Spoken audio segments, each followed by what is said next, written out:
In August of 1959, there was a 7.5 magnitude earthquake just about 10 miles northwest of West Yellowstone.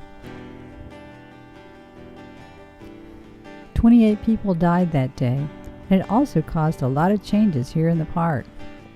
One of the results of that day are these trees. This ground got so hot that it killed the trees. That 1959 earthquake was called the Hebgen earthquake because it was epicentered here in Hebgen Lake. This is the north shore of that lake, and this is the southern shore, which was left high and dry because the whole lake tilted as a result of the earthquake. Here's some of the results of that earthquake shown in the road. As I said, there were 28 fatalities. 2 of them were a result of this boulder that fell on their tent. Their sons were sleeping in another tent nearby and survived.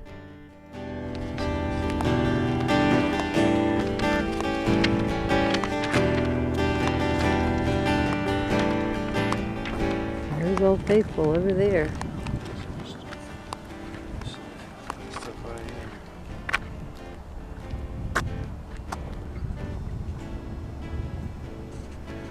Well, what I didn't realize is that right around Old Faithful is a whole bunch of geysers, 40 of them to be exact, in the Geyser Hill area.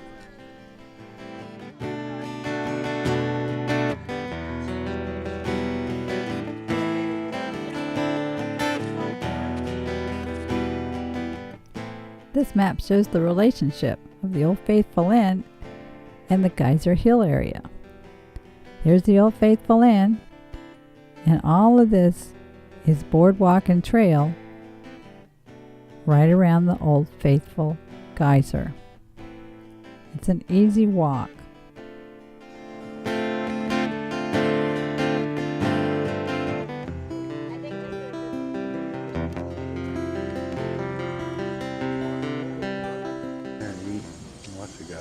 The Old Faithful Cafeteria, but it's closed for the season. Continue on. Yeah.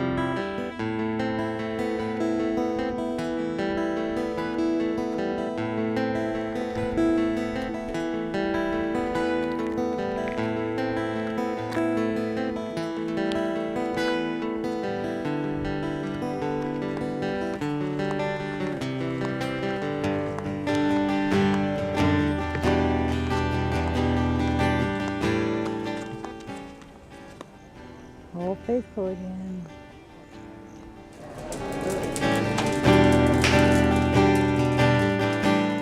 Well, here we are back in the inn again. And the earthquake did a little damage here because they say these timbers shifted and you're not allowed to go up to the crow's nest like you used to.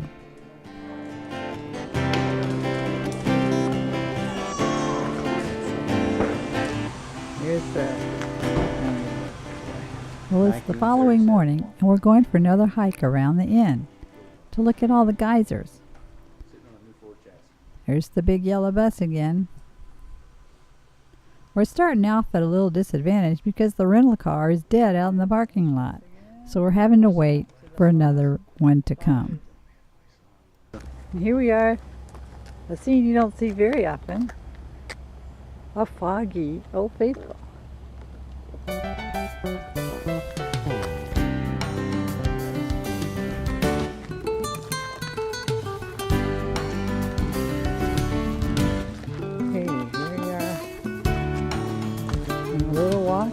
Right by Old Faithful.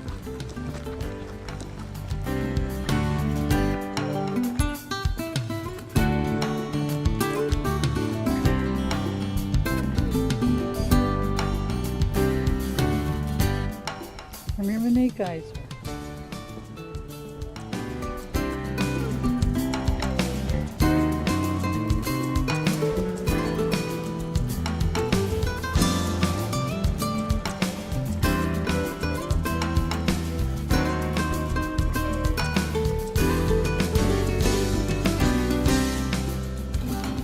Bacteria. thermophilic bacteria.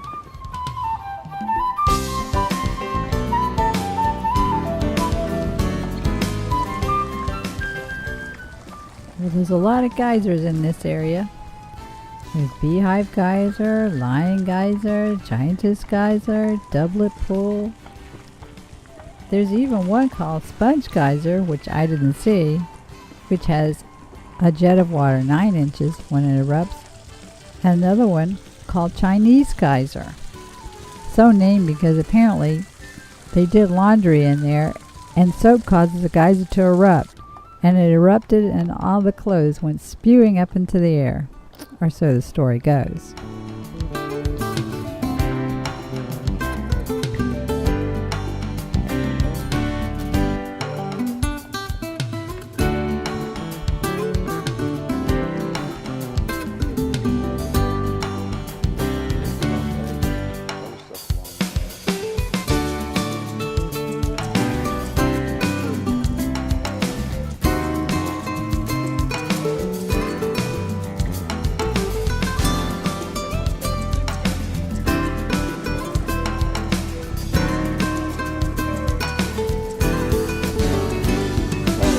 That's what it is.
Goodbye.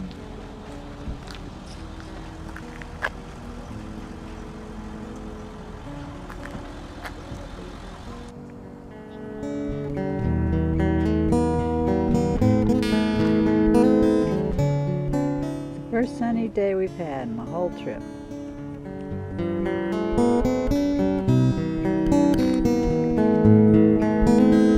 Here's Old Faithful.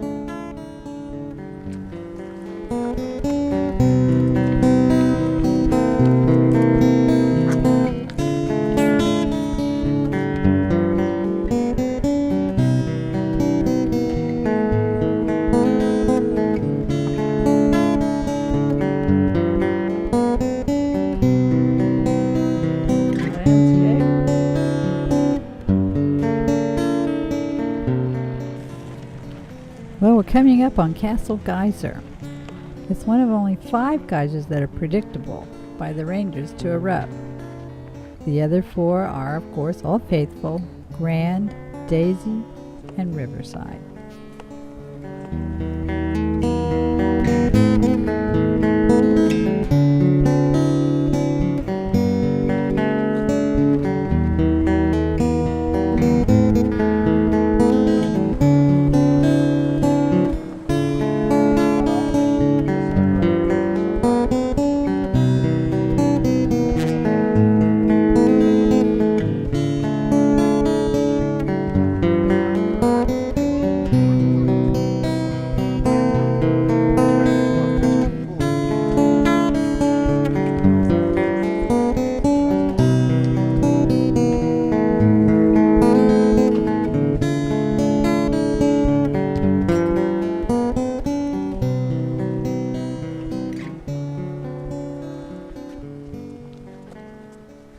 And I'd like to point out that beautiful as these scenes are, they pale in comparison to being there.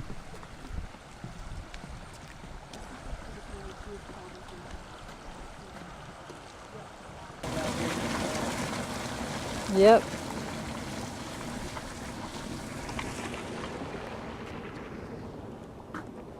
Dang, it's erupting. Holy smokes, it's a big one.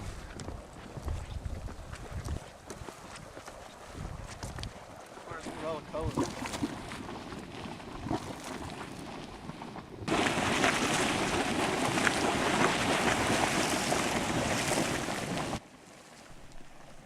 I'm not sure why everyone finds these geysers so compelling.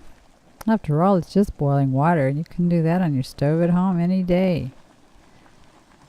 Is it because they're just so beautiful? Or is it because they're just dangerous? Or maybe it's because they're just so primal. It goes back to the very, very beginning. And I think somehow we can sense that. Well, whatever the reason, you can sit here and watch these things all day long.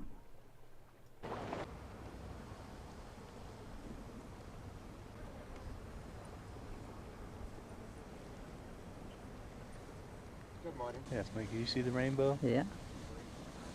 Wow. Ooh. Geyser rainbow. This is a Tweety bird.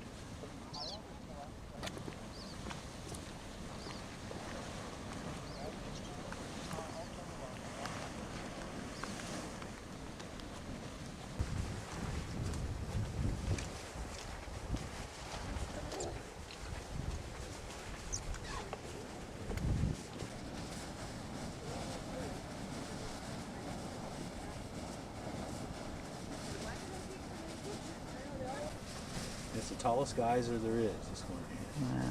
Grand geyser. This is the little one. This is turbine geyser, I guess, yeah. Every 15 to 22 minutes.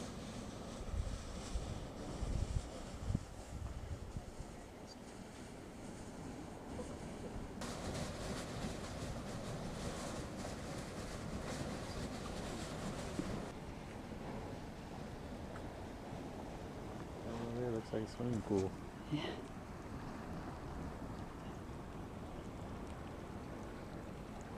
That piece of wood there, it's getting silicated.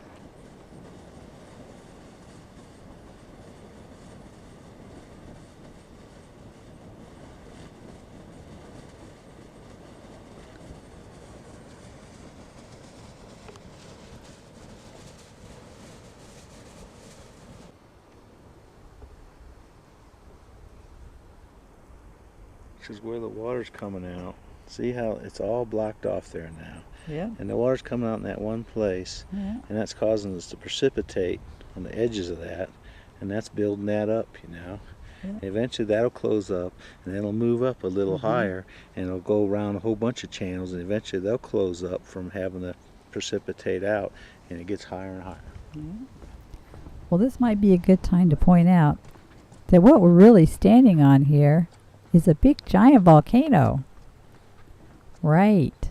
Yellowstone is called a supervolcano because it's positioned right over one of the hot spots of the Earth, about 3 to 8 miles beneath us.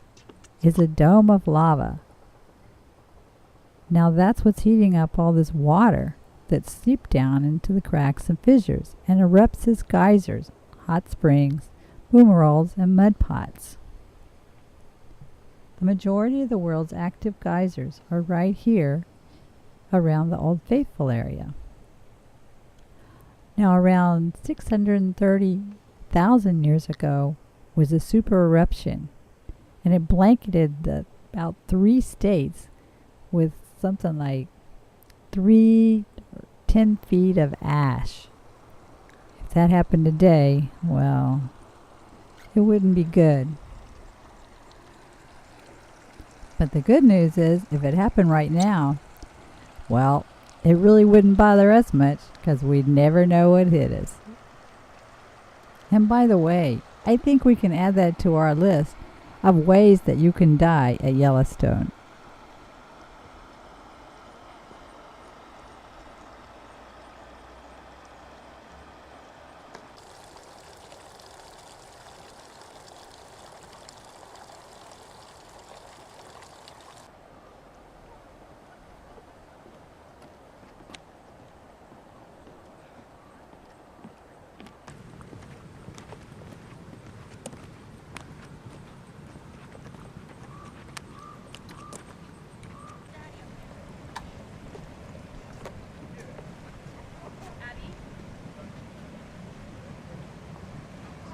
Totally unpredictable. Looked 47 times the whole year of 2006, and 37 times between January 1st and September 20th of 07. So it'll just be bitter cold here. Yes. I think it'd be a couple Colder of than weeks. Witch's Tip. I'm talking about January.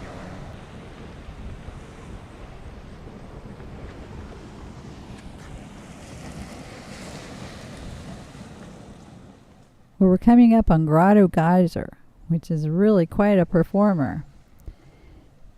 It has a duration of 3 to 13 hours, meaning that's how long the eruption is, from 20 to 30 feet. The interval between eruptions is 1 hour to 2 days. It gets its shape because there originally were fallen trees here, but they got covered with geyserite. No, that's not geyserite. That's from the buffaloes.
All these things are trees are covered, the branches are covered with this Yeah. salacious.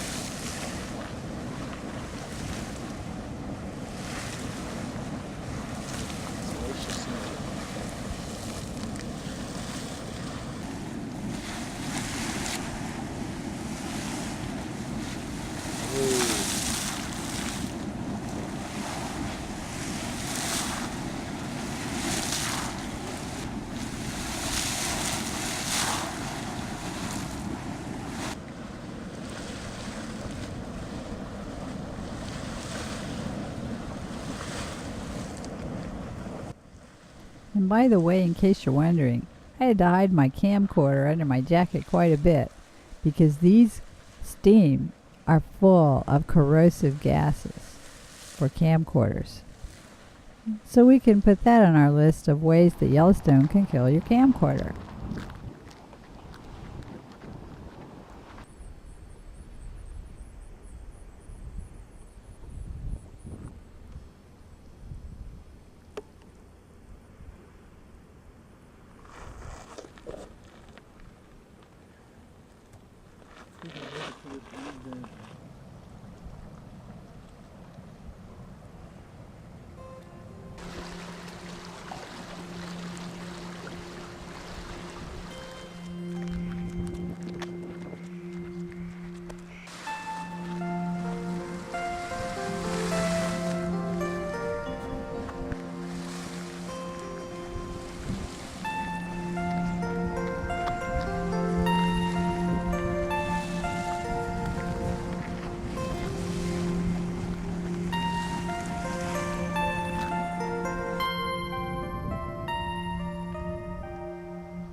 Well, we're still waiting for that rental car replacement, so I thought I'd come up here on the second floor and take a look at Old Faithful.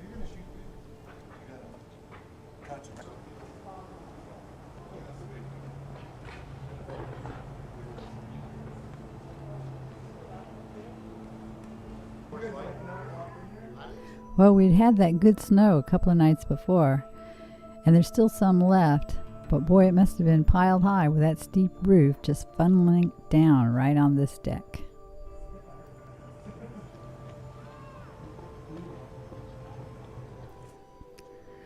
Well, we're still waiting on the rental car, and I'm just getting some more scenes of the inside of the Old Faithful Inn.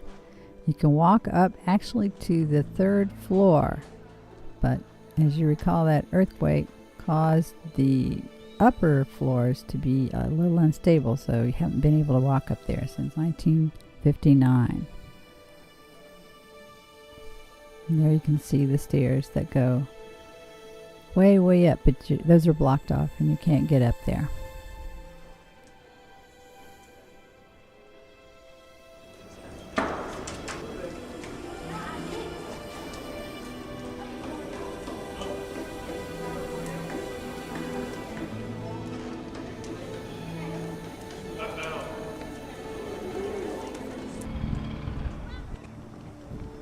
Now, as I said, this was our first sunny day since we began our vacation. And here is an eruption that is about to start. And you can see all the people gather. And a lot of people are just driving by. There's a big parking lot. And here it goes. There's always a little like a pre-eruption. And then all of a sudden, it just shoots way up there. It's really awesome to see. I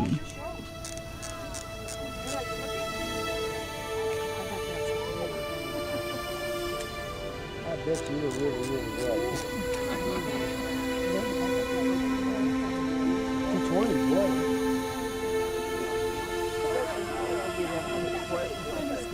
what? And where does all that water go? Well, a lot of it falls right back into the cracks and fissures around the opening. And then there's a little stream you can see to the left, and it drains it somewhat. But I think mostly it falls back into those cracks. It only lasts maybe 2 minutes. Then it slowly gets smaller and smaller, till finally it just kind of steams. And then about 50 to 70 minutes later, it starts all over again.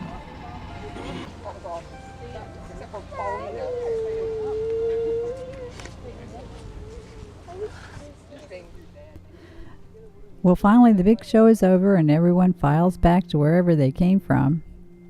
Now this is a crowd in October. Can you imagine what the crowds must be in summer? And of course, that's the beautiful Firehole River. It runs around Old Faithful area. And this is Geyser Hill again, just showing you some different scenes, different times of the day. And there's one going off.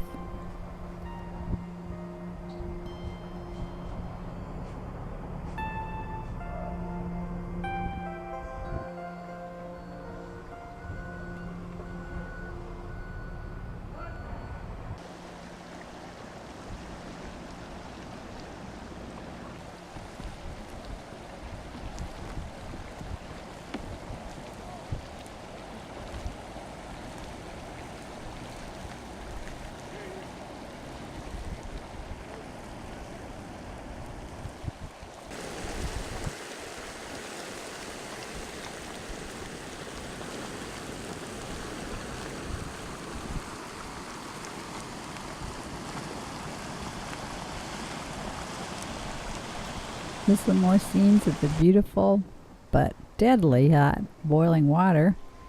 And by the way, you'll hear some construction noise in the background. They're continually working on the area around there.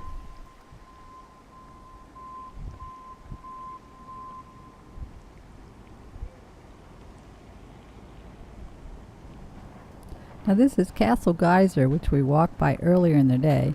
It says it may erupt between 1 and 3. Well, here it is later, and it is erupting. Now this one has a duration of 1 hour, and like it said before, the interval between eruptions is 9 to 11 hours.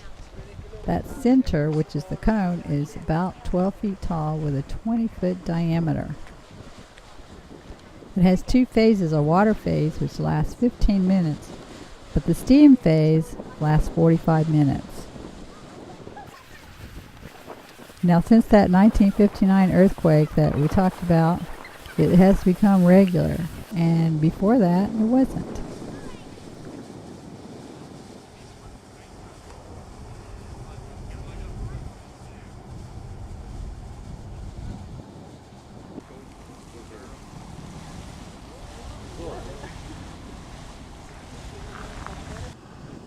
Well, this one soaked the boardwalk. We're waiting for the rental car to come still, so I was able to walk back down and see this, and I'm so glad I did. Well, tonight we're going to spend the night back in West Yellowstone again, but after we got the rental car from the Old Faithful area, we're going to go see some more sights, and here we're heading towards the west thumb, which is the west thumb of Lake Yellowstone.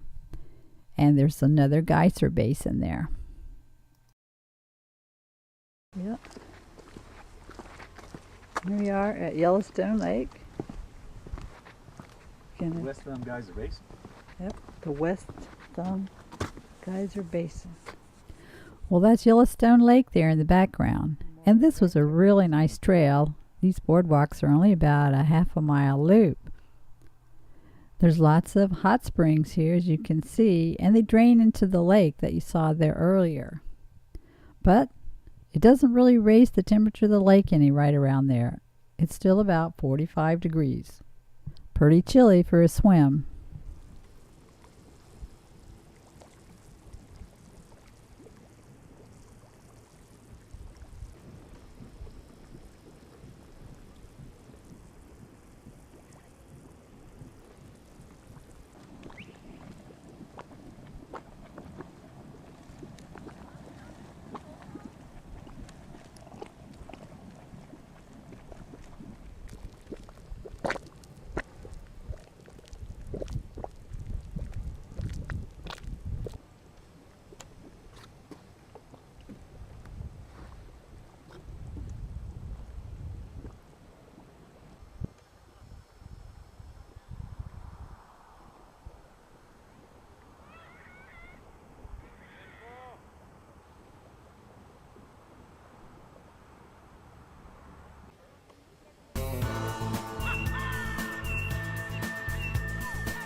Got a collar on him. You did. Got a collar. So it's getting late and we're going to head back to West Yellowstone. Tomorrow we're going to leave the park through the south entrance and head to Jackson Hole, Wyoming. Didn't look like this last time we passed through.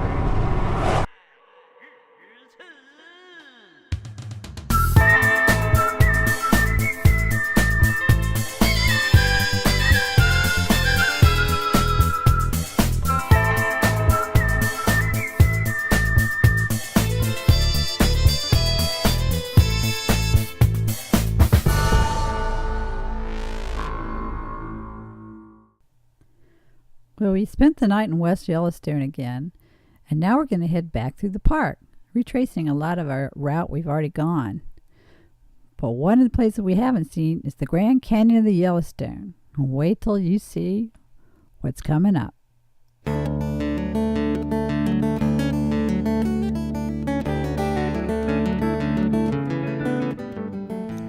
Though we've already been down these roads before, it looks a lot different because all the snow is melted and it's warming up.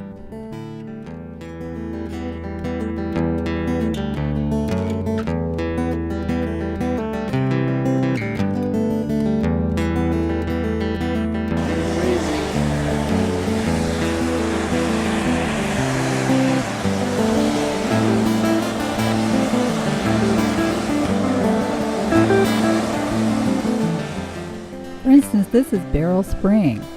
And if it looks familiar, yeah, we did stop here before. But hey, who can resist a second look?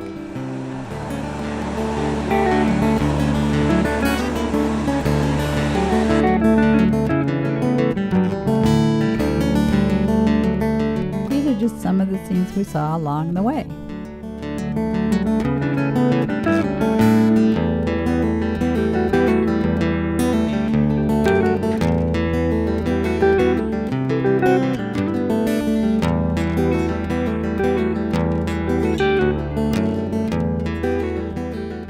This is where we'll see big open areas every now and then. And this is also where we're going to find the most concentration of buffalo that we saw on the whole trip.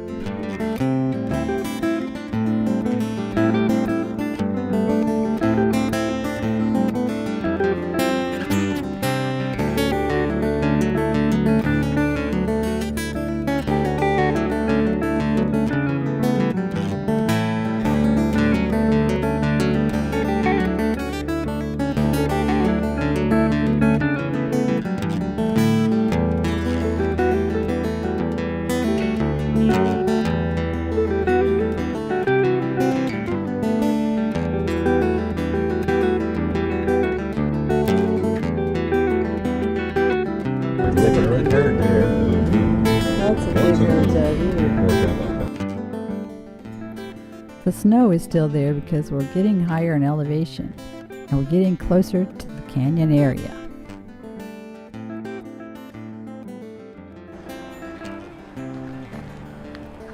Well, this is going to be our first stop of the day. It's chilly because it's fairly early in the morning. Now remember, we're 2 hours behind here in Yellowstone, so it's pretty easy to get an early start. Here we are coming to what sounds like some really big falls.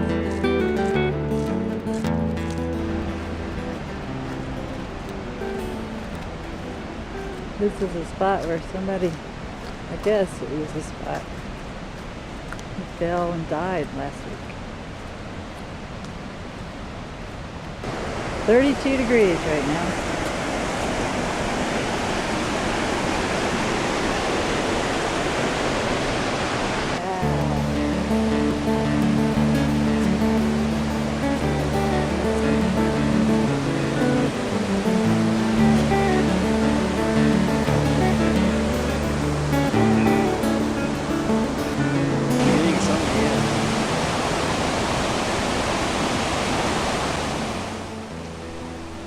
And this, of course, is the Yellowstone River. And we're getting our first good look at the Grand Canyon of the Yellowstone. Wow!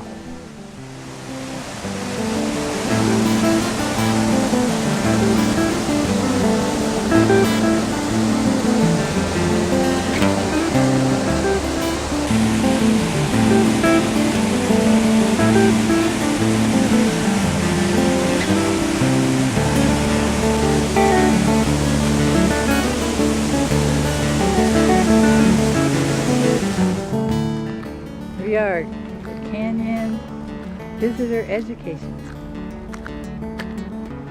Here it is.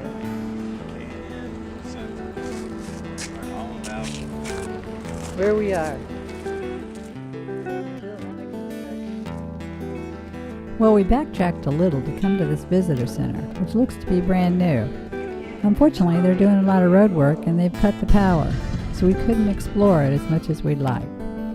Have to save it for next time. Well, we officially entered the Grand Canyon of the Yellowstone, and you aren't going to believe this.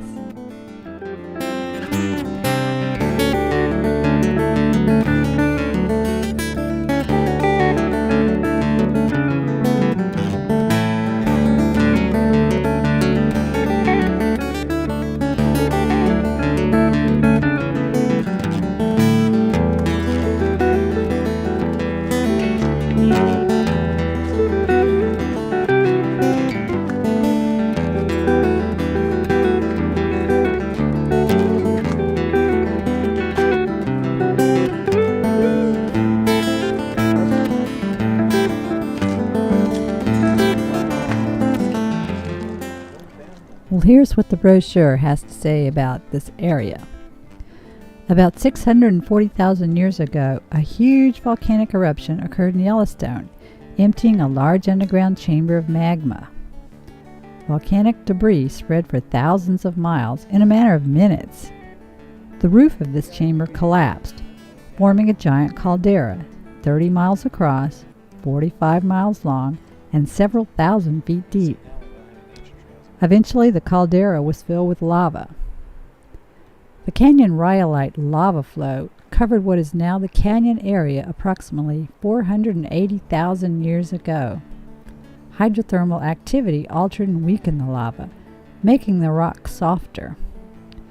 Water eroded these softer rocks and cracks in the lava, creating the river channel. The large rocks upstream from the upper falls are remnants of lava resistant to erosion. The 308-foot lower falls was formed by the leading edge of the canyon rhyolite lava flow and the western edge of the hydrothermal activity. The unaltered lava at the brink did not erode, while the hydrothermically altered and weakened lava eroded easily. The 109-foot upper falls also formed at a contact point of unaltered and altered rhyolite lavas. Later, glaciers contributed to the canyon's development. Meltwaters from the end of the last glaciation, which is about 14,000 years ago, carved the current V-shaped canyon. The multi-hued rocks of the canyon result from the hydrothermically altered rhyolite and sediments. Look closely at dark orange, brown, and green areas near the river for still active hydrothermal features. Their activity and that of water, wind, and earthquakes continue to sculpt the canyon.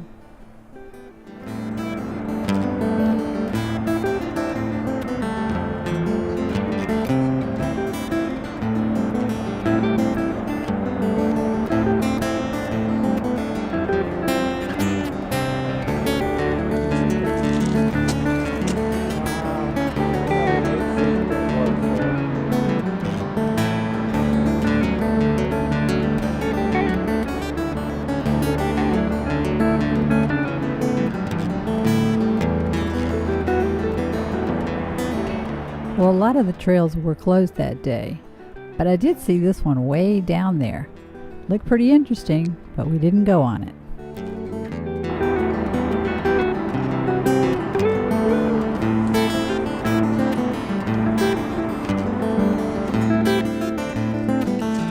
We're going to the brink of the falls.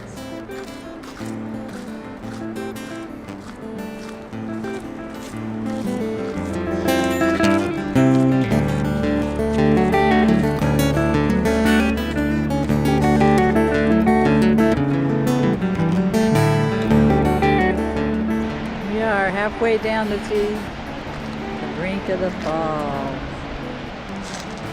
Now we're in the canyon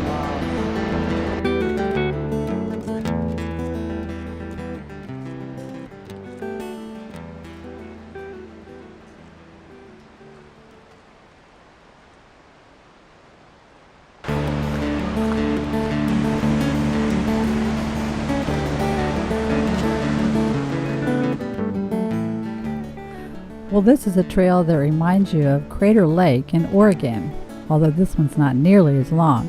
But there's a lot of switchbacks, and there's a warning: not recommended for those with heart, lung, or other health conditions.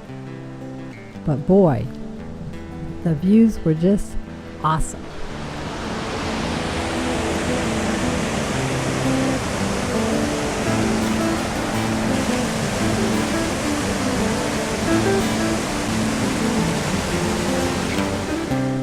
Of course, this is one of the most photographed places in the whole park, the Lower Falls. It falls 308 feet over the Yellowstone River, and it discharges 37,000 gallons of water per second.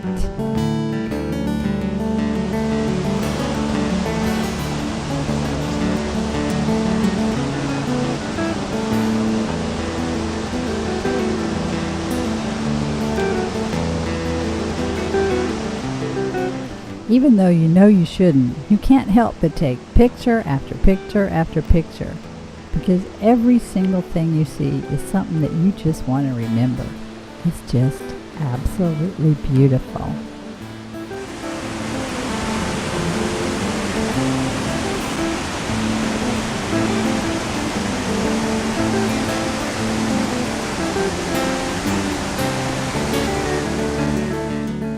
And by the way, I think we could add this to our list of ways to die at Yellowstone.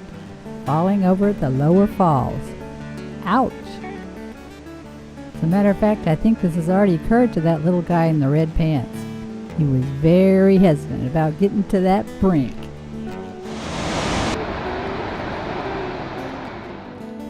Since we were passing by this way, we stopped at the upper falls again. Now this one's 109 feet, and getting there to the brink was really quite treacherous. There was a lot of ice. But what a view!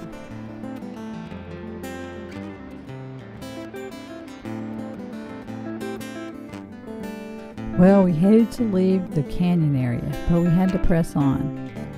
The next area we're going to come to is the mud volcanoes. Very interesting. But these are some of the views before we get there.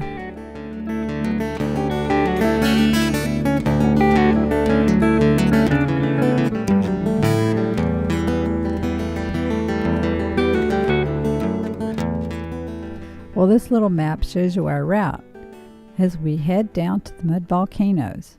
And yep, that's the Yellowstone River again.